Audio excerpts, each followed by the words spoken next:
sini kita nggak sendiri, Talita kali ini nggak sendiri karena mau kayak buat apa ya, diskusi gitu deh tentang hal-hal yang menarik terkait HR. Nah kali ini bintang tamu kita siapa sih? Kita kenalan dulu lagi. Boleh kenalin dulu Mas, namanya siapa sih sebenarnya? Oke, halo teman-teman. Perkenalkan, nama saya Mas Pur Isnan. Oke, teman-teman bisa panggil saya Isnan. Oke. Saat ini aktivitas saya menjadi salah satu Mr. Relation di salah satu industri. Saat ini juga saya juga fokus di lawyer. Oh ya? Oke. Itu. Hari ini kita mau ngebahas sesuatu yang lagi hits banget ya, Mas ya. Apa sih yang kita mau bahas? Kita bahas tentang Omnibus RUU Cipta Kerja. Oke. Yang lagi ngehits banget. Nah, kenapa bintang tamunya adalah Mas Isnan? Karena tadi backgroundnya adalah seorang lawyer ya, kemudian juga IR di salah satu perusahaan dan kemudian IR analis juga. Jadi sangat kompeten lah teman-teman untuk membahas ini. Kita mau bahas seperti biasa, sederhana, singkat dan mudah dipahami. Oke, kita mulai ya. Oke, siap. Jadi kalau kita ngebahas yang tadi diinformasiin sama Talita nih, kalau kita ngebahas Omnibus gitu ya, terus RUU Cipta Kerja. Menurut aku pribadi, nggak semua orang ngerti apa sih yang kita bahas ini ya, untuk itu jadi hits banget. Sebelum kita bahas lebih kompleks, sebenarnya Omnibus Law itu apa sih? Oke. Jadi kalau kita bicara omnibus, sebenarnya secara literasi omnibus itu sebenarnya sistem konsisten dalam legislasi atau peraturan undangan, di mana isinya itu substansi mengatur berbagai macam isi substansi yang kemudian dirangkum. Yang mudah dirangkum. Betul, dirangkum menjadi salah satu bentuk peraturan undangan. Nah, dalam konteks saat ini yang sedang dibahas tentang cipta, dulunya namanya cipta lapangan kerja ya. Benar, cipta lapangan kerja. Di masyarakat kemudian disingkat cilaka, secara penamaan nggak bagus. Akhirnya pemerintah kemudian dalam perkembangannya berubah menjadi cipta kerja. Nah, di mana betul di Omnibus Cipta Kerja ini mengatur berbagai macam substansi, termasuk yang cukup happening saat ini terkait dengan aspek tenaga kerja. Itu juga sebenarnya spiritnya sih bicara investasi ya. Investasi kan nggak cuma tenaga kerja, ada pajak, investasi itu sendiri, perizinan dan lain-lain. Gitu. Jadi lebih ke arah penyederhanaan regulasi. Betul. Kalau ditanya sederhana, omnibus itu apa? Penyederhanaan regulasi. Itu aja. Poinnya di situ dulu. Regulasi. Tapi ada arti secara harfiahnya nggak sih? Maksudnya kayak omnibus itu sendiri apa sih, ada artinya nggak sih gitu? Sebenarnya itu bicara bahasa Latin sih ya. Memang tidak lazim di Indonesia praktiknya. Ini juga kalau kita lihat secara sistem undang-undangan nggak dikenal omnibus. Kalau kita bicara secara undang-undangan. Kayaknya mulai dikenal tuh terakhir karena Pak Jokowi ya. Oh iya, sempat ngomong ya Mas ya. Betul. Spiritnya memang spiritnya adalah bicara investasi, bagaimana akselerasi investasi. Ada kemudian pemerintah berinisiatif untuk membuat regulasi yang lebih sederhana dan lebih akseleratif. Buat omnibus law ini. Pada konteksnya yang jadi rame tenaga kerjaan. Karena sesuatu yang menyasar ke banyak pihak ya. Sepakat, Pengusaha, pekerja, betul. yang jadi sangat fix gitu Ya, ya. betul. Oke. Bisa dimengerti nggak teman-teman kira-kira? Harusnya bisa ya. Cukup sederhana kita jelasin ya. Oke. Kalau teman-teman udah tahu tentang omnibus yang tadi, omnibus law RUU Cipta Kerja, setelah itu kan kalau aku baca nih di berita-berita gitu, ada beberapa poin yang cukup menjadi perhatian banyak orang. Jadi kayak jadi merugikan pekerja ya gitu ya. Jadi kayak nggak sesuai dengan keinginan pekerja ya gitu. Poin-poin ini tadi kalau aku boleh rangkum ya gitu ya. Ada yang masuk jadi 6 hari kerja, ketentuan lembur jadi berbeda, upah minimum ditentukan gubernur, jadi ada upah minimum lagi tuh. Ketentuan pesangon sama buruh tahunan. Nah itu gimana Mas? Bisa kita review bareng-bareng nggak sih? Kalau saya melihatnya begini, kenapa kemudian omnibus law begitu ramai dibincangkan di sana ya? Pertama mungkin yang perlu kita lihat bareng dari aspek formil perbuatan omnibus law itu sendiri.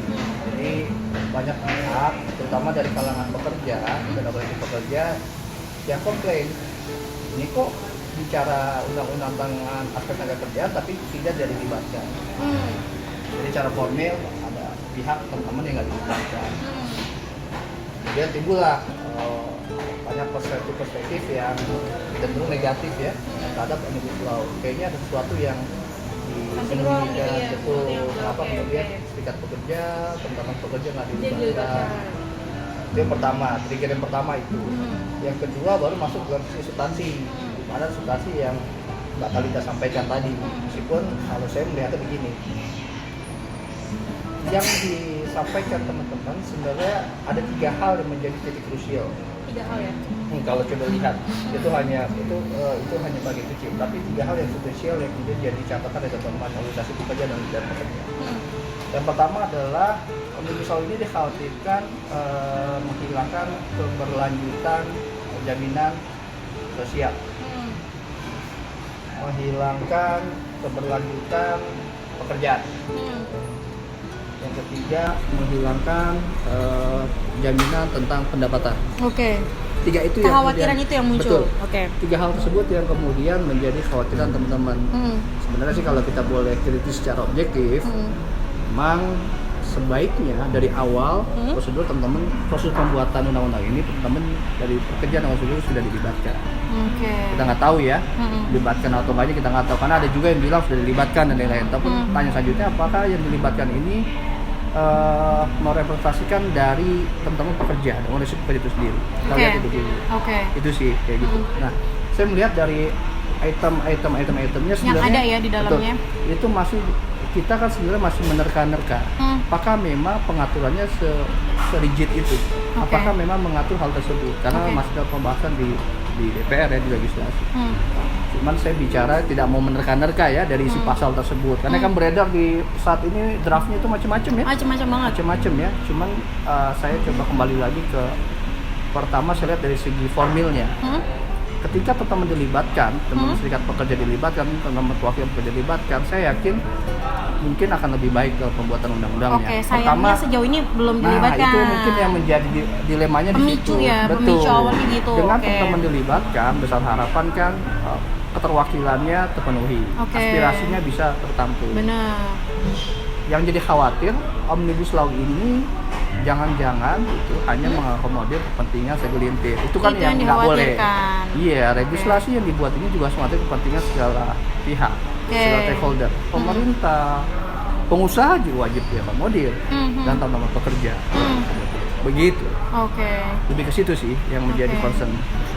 Tapi kalau item-item yang tadi aku sebutkan gitu ya, terkait misalkan nih yang kita biasanya masuk 5 hari kerja doang, ini jadi 6 hari kerja misalkan gitu ya. Terus yang tadinya ada hitungan lembur, kan yang aku dengar nih, wah jadi nggak ada nih hitungannya atau gimana? Itu kenapa sih Mas kira-kira tercipta hal-hal yang membuat resah pekerja gitu? Kira-kira itu kenapa sih? Nah, ini menarik. Kalau kita lihat lagi sebetulnya ada isu yang lebih besar dibandingkan hal tersebut. Contoh yang kemarin yang cukup santer dengar bicara sekarang PKWT itu bisa untuk jenis pekerjaan macam-macam. Dulu kan kalau di Kepmen status dan lain-lain dan Undang-Undang 13 2003 itu dibatasi. Iya, sifatnya yang pekerjaan tertentu aja kan. Itu yang pertama. Terus yang kedua, ada yang bilang sekarang PHK tanpa pesangon. Kan gitu ya. Padahal itu adalah jaringan pengaman buat karyawan yang memang dapat musibah PHK untuk bisa keberlanjutan hidup dan bentuk datangnya atau hadirnya negara untuk mengakomodir rakyat atau pekerja yang tertimpa musibah PHK. Macam itu. Nah, tambah lagi satu lagi yang menarik kemarin bicara soal sweetener. Apa tuh? Jadi untuk masa kerja tertentu pekerja mendapatkan bonus tahunan kan, ya? Betul. Dan ini ketika masa definitif disebutkan masa kerja segini dapat bonusnya segini. Berapa ya ada hitungannya. Sebenarnya kan pro kontra. Saya lihat juga kalau kita bicara objektif, kita belahnya objektif ya. Ada sisi yang menguntungkan pekerja, ada sisi yang kemudian merugikan pekerja. Begitupun juga perusahaan. Ada sisi yang menguntungkan perusahaan, ada juga tidak menguntungkan perusahaan. Sekarang kita melihat kalau bicara konteks bonus, misalnya konteks bonus saja ya gitu ya, itu kan sebenarnya juga memberatkan bagi sisi perusahaan. Benar kan? Benar. Ketika harus ada kos tambahan.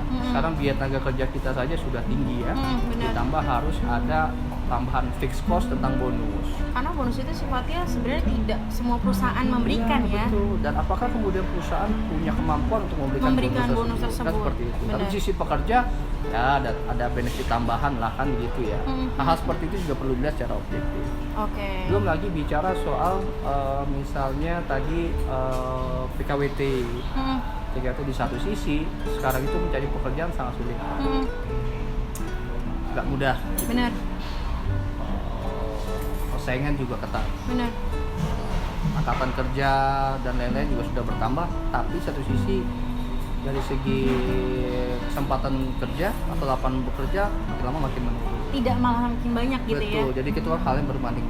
Benar. Nah, mungkin dengan adanya ini juga memberi ruang, mempermudah, tanda kutip ya, ini mempermudah dalam artian bukan kemudian kita setuju dengan ada PKWT terhadap semua pekerjaan terus-menerus, tapi setidaknya membuka ruang bagi pengusaha bisa menyerap lapangan kerja secara lebih masif. Oke. Nah, itu juga perlu dilihat secara objektif sih. Masalahnya kita belum tahu bagaimana sih isinya. Benar. Nah, jadi yang perlu kita juga sama-sama pahami, kalau saya sangat objektif dari ilmiah dalam meningkatkan hal ini ya. Pengen lihat dulu nih ketika diundangkan pasalnya bunyinya apa. Benar. Toh kita juga jangan khawatir, kita punya mekanisme yang namanya judicial review. Kalau kita rasa kemudian undang-undang yang telah diundangkan ini dan kita tahu detail, ternyata ada hal yang kita anggap inkonstitusional, ya kita bisa menempuh jalan tersebut. Gitu sih. Jadi mungkin lebih baiknya adalah kita sabar aja, tunggu aja dulu ya kan ya, daripada menghebohkan kita nggak tahu isinya sebenarnya. Betul, ya nggak betul. sih? Satu lagi tambah, ini pun draft yang dari versi pemerintah. Kan nanti juga ada pembahasan di legislasi di DPR. Oke. Mungkin saja ada perubahan gitu kan ya. Benar, penyesuaian Jadi ya. kemudian sih mungkin gitu kalau diperkenankan sama-sama kita coba. Kita kawal, sama-sama kita kawal. Tapi juga dengan cara-cara yang sifatnya produktif. Kan Oke. begitu. Tapi kita lihat hasilnya seperti apa sih. Benar. Gitu. Toh juga kan nggak ada keterwakilan kita di DPR. Benar.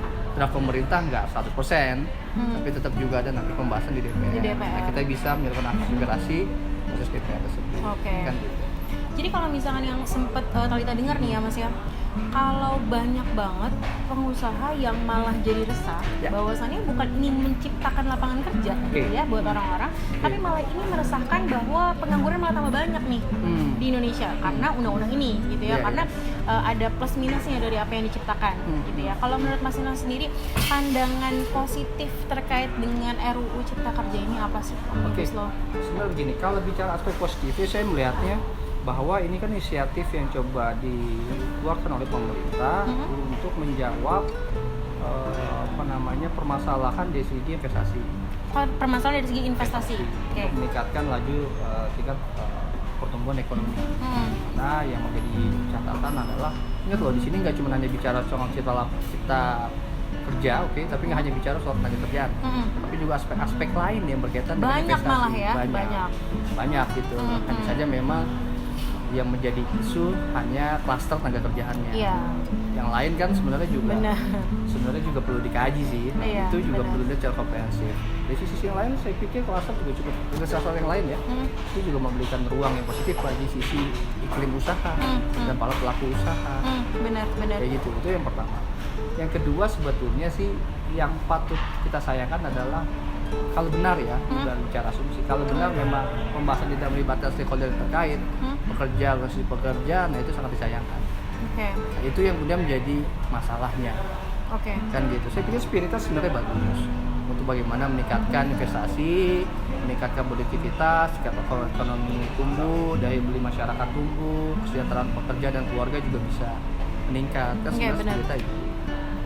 Jadi pada dasarnya sebenarnya ini kalau dari versi perbincangan kita ya, lebih tepatnya mungkin kita percayakan saja ya kepada pemerintah bahwa Dan DPR. DPR bahwa memang apa yang diciptakan tentu kan tujuannya positif sebenarnya ya. Betul. Cuman caranya saja yang terasa kurang pas ketika tidak melibatkan pihak-pihak yang dianggap perlu ikut Akhirnya dengan tidak keterlibatan tersebut, padahal yang satu sisi itu juga jadi trigger ya. bener memicu Ini yang ada harusnya apa tidak ya? terjadi Terkesan, gitu. Ditambah terkesan tergesa-gesa kan kayak gitu ya, dengan target 3 bulan kalau nggak ada keterlibatan dan lain-lain, jadi berkembang deh. Iya, pemikiran Asosiasi negatif jadi berkembang sampai dengan saat ini. benar karena hal itu. Betul. Oke. Yang terakhir nih dari Mas Hasan terkait dengan Omnibus Law RUU Cipta Kerja. Ya. Pesan buat viewers kita apa sih untuk menanggapi kayak isu-isu yang sedang banyak banget terkait hal ini? Oke, yang pertama yang perlu menjadi sikap kita bersama, sama-sama menahan diri, jangan sampai Sama-sama kemudian menahan diri. isu-isu yang berkembang ini membawa kepada arah yang negatif. Oke. untuk melihat lebih objektif. Itu yang pertama. Yang kedua, patut kita kawal prosesnya, terutama ini sudah masuk di DPR, di legislasi DPR, di mana masing-masing anggota DPR itu juga merepresentasikan kita. Benar. Sudah Wakil kita rakyat sama ya. kita dorong mereka bagaimana caranya mereka melaksanakan tugas-tugasnya sedemikian rupa dengan tanggung jawabnya, terutama dalam hal pembahasan undang-undang ini. Jangan sampai terkesan undang-undang ini hanya untuk mengakomodir segelintir pihak, Benar. tidak mengakomodir pihak-pihak yang sepatutnya diakomodir. Oke. Seperti itu. Oke. Yang ketiga, kita berharap juga tentunya Omnibus Law ini juga bisa menjawab permasalahan ekonomi yang ada di masa kita ini. Harapan akhirnya gitu ya. Investasi bisa meningkat, kan seperti itu ya. Dan tentunya pada pekerja juga bisa sejahtera, dan Benar. pada masyarakat kita juga bisa melaksanakan efek positif dari Omnibus Law. Benar. Mungkin itu yang mungkin tahap awal ya, sambil nanti kita lihat nanti perubahan lebih lanjut seperti apa ya. Dan jangan khawatir sih, kalau memang ternyata dalam prosesnya dan hasilnya sudah selesai dan kita merasa masih kurang begitu puas, kita bisa melaksanakan upaya-upaya hukum yang memang diberikan ruang oleh undang-undang. Oke. Kembalikan ke semua kepada hukum yang berlaku. Oke. Intinya sih dari perbincangan ini yang bisa kita rangkum adalah Omnibus Law RUU Cipta Kerja ini dibikin ya sesederhana mungkin gitu ya, sesimpel mungkin untuk memberikan suatu tujuan yang positif untuk semua rakyat Indonesia ya, untuk semua klaster yang dibahas. Kalau yang lagi hits itu kan terkait dengan tenaga kerja. Betul. Nah, yang perlu kita lakukan sebagai rakyat yang baik, pekerja yang baik ya, atau pengusaha yang baik adalah ya tetap berpositif thinking saja dulu. Ya, betul. Tapi sambil tetap mengawal wakil rakyat kita mengolah hal tersebut. Betul. Gitu kan Mas? Betul. Ditambah satu lagi, yuk kita sama tingkat kompetensi. Bener banget. Karena itu yang menjadi menjadi PR kita ke depan. Karena yang menjadi musuh bersama sebenarnya adalah kemunduran. Bagaimana kita menjawab kebutuhan zaman. Kalau zamannya berubah, kebutuhannya berubah, ya harus ditingkatkan, disesuaikan. Ini apa? Peningkatan kompetensi. Bener, jangan menyalahkan bahwa kok saya nggak dapat kerja nih, lapangan kerja nggak ada, padahal kompetensi tidak terupgrade gitu ya. Betul. Karena kita melihatnya jangan hanya skala nasional atau lokal. Benar. Karena juga melihatnya secara global. Benar. Di mana persaingan juga semakin ketat. Ya sama-sama tingkat kompetensi kan begitu. Benar. Fokus pada pengembangan diri. Benar. Guna menjawab kebutuhan zaman dan memberikan value juga buat kita. Benar sekali. Jadi kita berkompeten, jangan khawatir loh. Nggak khawatir, benar. Betul. Walaupun peluang kerja nggak ada, ya kita bikin peluang kerja untuk perusahaan. Karena tadi kompeten tadi ya, betul, jadi bisa menciptakan lapangan kerja sendiri malah ya. Jadi mungkin di satu sisi bolehlah kita mengawal Omnibus Law, tapi di sisi lain ya jangan lupa untuk terus belajar. Gitu. Jangan fokus ngurusin orang lain nih, diri sendiri. Jadi jangan sampai kemudian keterpurukan kita salahkan Omnibus Law. Kadang-kadang kita lupa mengupgrade diri kita ya. Kita punya kontemplasi lah, kemudian introspeksi diri, ternyata masalahnya bukan Omnibus Law. Ternyata kita yang belum kompeten. Sibuk-sibuk bahas Omnibus Law, tapi ternyata kita yang bermasalah. Betul. Oke, baik.